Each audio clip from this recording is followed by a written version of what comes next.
आज बात करते हैं भारतीय इतिहास के एक बहुत ही खास शाही दरबार की। अकबर के नवरत्नों के बारे में तो सब जानते हैं, पर उनसे सदियों पहले ये चंद्रगुप्त विक्रमादित्य के दरबार में थे। ये 9 विशेषज्ञ उनके शासन की असली ताकत थे।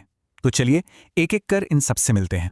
तो सबसे पहले आते हैं साहित्य और व्याकरण के वो दिग्गज जिन्होंने हमारी संस्कृति को एक नई दिशा दी। इस तिकड़ी में थे कालिदास, शपणक और अमर सिंह। कह सकते हैं कि ये शब्दों के जादूगर थे। पहले रत्न महाकवि कालिदास, इनकी रचनाएं तो आज भी दुनिया भर में मशहूर हैं। फिर थे अमर सिंह, जिन्होंने मशहूर संस्कृत डिक्शनरी अमरकोश को लिखा था। चलिए अब साहित्य से आगे बढ़कर विज्ञान और चिकित्सा के महारथियों को देखते हैं। ये तिकड़ी हेल्थ, एस्ट्रोनॉमी और आर्किटेक्चर में हुई जबरदस्त तरक्की का सबूत है। चौथे रत्न थे धन्वंतरी। इन्हें आयुर्वेद का जनक भी कहा जाता है।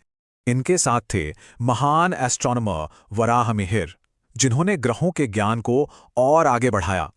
और छठे रत्न थे शंकु, जो वास्तुकला यानी आर्किटेक्चर के मास्टर थे।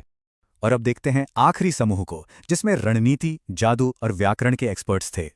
इस ग्रुप में रहस्य, राजनीति और ज्ञान का एक बहुत ही दिलचस्प कॉम्बिनेशन था। सातवें रत्न थे बेताल भट्ट। हाँ, वही विक्रम बेताल की कहानियों वाले। आठवें रत्न थे घटकर पर, जो डिप्लोमेसी में माहिर थे। और नौवें थे व्याकरण के विद्वान वरुरुचि। सोचिए, एक ही दरबार में 9 इतने कमाल के विद्वानों का जमावड़ा था। और इन्हीं विद्वानों की वजह से गुप्त काल को भारत का गोल्डन एज कहा गया। तो ये हमें सोचने पर मजबूर करता है, किसी साम्राज्य को महान उसकी सेना बनाती है या उसके विद्वान।